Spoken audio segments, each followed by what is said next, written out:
Deer student, আসসালামু আলাইকুম। Welcome to my tube school. আশা করি তোমরা সবাই ভালো আছো।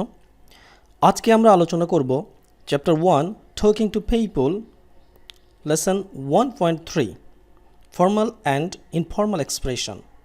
বন্ধুরা চলো তাহলে শুরু করি। বন্ধুরা তোমরা যারা এখনও চ্যানেলটি সাবস্ক্রাইব করোনি তারা দ্রুত সাবস্ক্রাইব করে ফেলো এবং নতুন নতুন ভিডিও পেতে পাশে থাকা বেল আইকনটিতে ক্লিক করো। বন্ধুরা প্রথমে আমরা ইনস্ট্রাকশনটা দেখে নিই।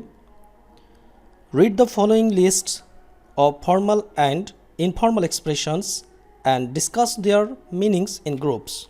অর্থাৎ তোমরা ফর্মাল এবং ইনফর্মাল এক্সপ্রেশনগুলো পড়ো এবং দলে অর্থসমূহ আলোচনা করো।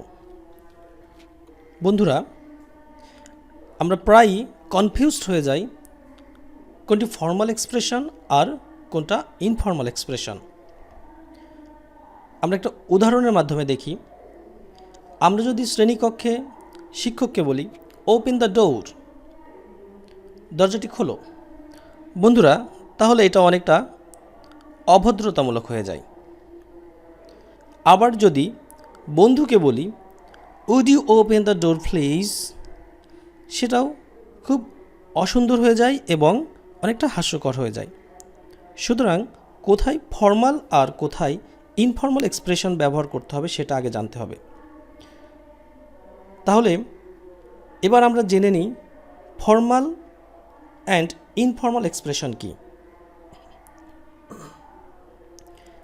ফর্মাল এক্সপ্রেশন স্থান, কাল, পাত্রভেদে যে ভাষার ব্যবহার করা হয় তাকে ফর্মাল এক্সপ্রেশন বা ফর্মাল ইংলিশ বলে। যেমন would you give me a glass of water please, এটি একটি ফর্মাল এক্সপ্রেশন। ফর্মাল এক্সপ্রেশন হলো একটি রীতিসিদ্ধ বিষয়। সাধারণত অফিস আদালত, বড়জন, শিক্ষক, গুরুজন, বাসায় আগত অতিথির ক্ষেত্রে আমরা ফর্মাল এক্সপ্রেশন ব্যবহার করে থাকি। এছাড়াও চিঠিপত্র, পত্রিকা, রিপোর্টিং বা জার্নালিজমের ক্ষেত্রে ফর্মাল এক্সপ্রেশন বা ফর্মাল ইংলিশ ব্যবহার করা হয়ে থাকে।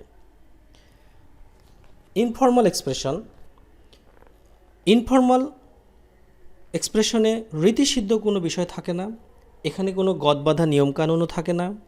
এটা নির্ভর করে ব্যক্তির সম্পর্কের উপর। আমরা সাধারণত বন্ধু বান্ধব, সহপাঠী, খেলার মাঠ, আড্ডায় ইনফর্মাল ইংলিশ বা ইনফর্মাল এক্সপ্রেশন ব্যবহার করে থাকি। তাহলে বন্ধুরা আমরা নিশ্চয়ই বুঝতে পেরেছি যে কোথায় ফর্মাল আর কোথায় ইনফর্মাল এক্সপ্রেশনটা ব্যবহার করতে হবে। আমরা যদি নিজের উদাহরণগুলো দেখি তাহলে আমাদের কনফিউশনগুলো দূর হয়ে যাবে। আশা করি আমরা ভালোভাবে এবং সঠিকভাবে এক্সপ্রেশনগুলো ব্যবহার করতে পারবো। বন্ধুরা তাহলে চলো আমরা নিজের লিস্টগুলো দেখে নিই।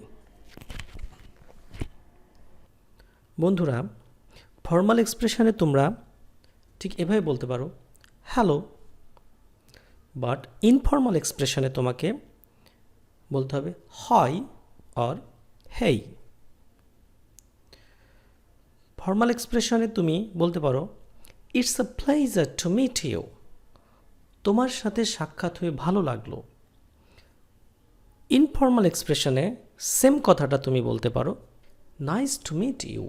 তুমি কোনো বিষয়ে যদি দুঃখ প্রকাশ করতে যাও তাহলে ফর্মাল এক্সপ্রেশনে বলতে পারো আই অ্যাপোলোজাইজ। আর ইনফর্মাল এক্সপ্রেশনে সেই কথাটা তুমি বলতে পারো আই এম সরি। তুমি যদি কাউকে ধন্যবাদ দিতে চাও সেটা ফর্মাল এক্সপ্রেশনে বলতে পারো মাচ অ্যাপ্রিসিয়েটেড। ইনফর্মাল এক্সপ্রেশনে সেটা বলতে পারো thanks. Could you please help me, তুমি কি আমাকে দয়া করে সাহায্য করবে। ঠিক সেম কথাটা তুমি ফর্মাল এক্সপ্রেশনের ক্ষেত্রে বলতে পারো ক্যান ইউ হেল্প মি, বা তুমি শুধু বলতে পারো help me. How are you doing, তুমি কেমন আছো। বাট ইনফর্মাল এক্সপ্রেশনের ক্ষেত্রে সেটা আমরা বলতে পারি what's going on, what's up, do you want to share.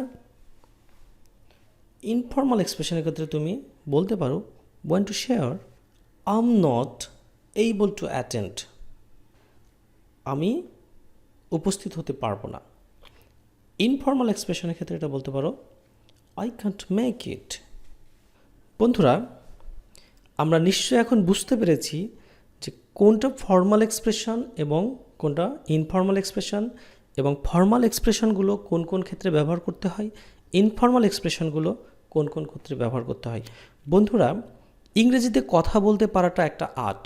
তুমি যত সুন্দরভাবে কথা বলতে পারবে, অন্যজন তোমাকে ঠিক তত সুন্দরভাবে গ্রহণ করবে।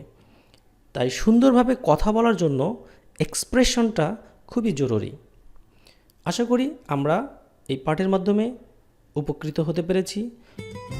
বন্ধুরা, ভিডিওটা ভালো লাগলে চ্যানেলটি সাবস্ক্রাইব করো, এবং যারা আগের ক্লাসগুলো দেখো নাই তারা প্লেলিস্ট থেকে আগের ক্লাসগুলো দেখে নিতে পারো। Thanks for watching. আল্লাহ হাফেজ।